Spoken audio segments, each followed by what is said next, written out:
Were you encouraged, as of your last day in the office, that U.S. policy towards the Ukraine was headed in the right direction?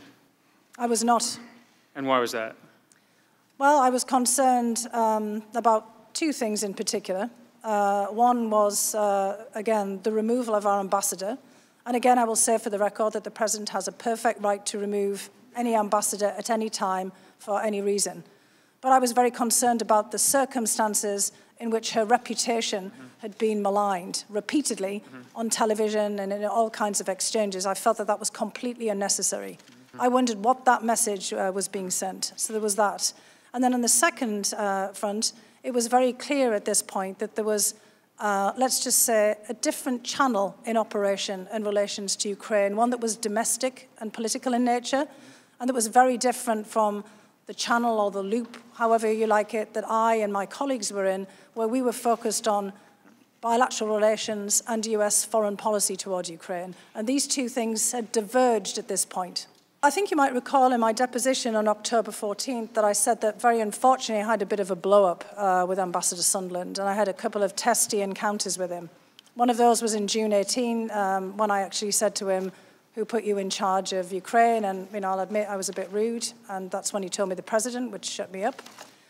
And this other meeting, it was about 15, 20 minutes, exactly as he depicted it was. I was actually, to be honest, angry with him. And what I was angry about was that he wasn't coordinating with us. Now, I actually realized, having listened to his deposition, that he was absolutely right, that he wasn't coordinating with us because we weren't doing the same thing that he was doing. So I was upset with him that he wasn't fully telling us about all of the meetings that he was having. And he said to me, "But I'm briefing the President. I'm briefing Chief of Staff Mulvaney. I'm briefing Secretary Pompeo, and I've talked to Ambassador Bolton. Who else do I have to deal with?"